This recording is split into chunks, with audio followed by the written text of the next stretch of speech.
So, ఈ Covid మహమ్మారి నుంచి మనం బయటపడ్డాక ఇప్పుడే రీసెంట్ న్యూస్ ఏందంటే, కోవిడ్ వ్యాక్సిన్ వల్ల హార్ట్ అటాక్స్ ఒస్తాయా? లేకపోతే ఎనీ సైడ్ ఎఫెక్ట్స్ ఉంటాయని ఈ మధ్య వెలుగులోకొచ్చింది. సో, మనము లోతుగా పరిశీలిస్తే ఈ కోవిడ్ వ్యాక్సిన్ అనేది చాలా ఎమర్జెన్సీగా తీసుకురావాల్సిన వ్యాక్సిన్ అయింది. సో, దానికి దీర్ఘకాలికంగా టెస్ట్ చేసే అవకాశం కూడా మనకు లేకుండే. బట్ ఒక బెనిఫిట్ ఏందంటే ఆన్ బ్రాడర్ విజన్ ఈ వ్యాక్సిన్ వల్ల ఎన్నో డెత్స్ నుంచి మనం కాపాడుకోగలిగాము. ఎన్నో కోట్ల మందికి ఇదొక లైఫ్ లైన్ లాగా యూజ్ అయింది.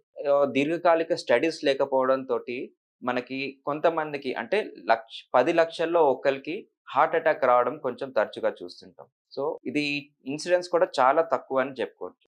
ఈ కోవిడ్ వ్యాక్సిన్ తీసుకున్న వాళ్ళు గాని, కోవిడ్ బారిన పడిన వాళ్ళు కూడా ఎటువంటి ఆందోళన, చింత చెందకండి. ఇది చాలా రేర్‌గా వస్తుంది. సో, ఈ భయంతోటి గూడా చాలా మందికి మాకు హార్ట్ అటాక్ వస్తుందని అనుకుంటారు. సో, మీరేం టెన్షన్ పడకండి. You are in safe hands.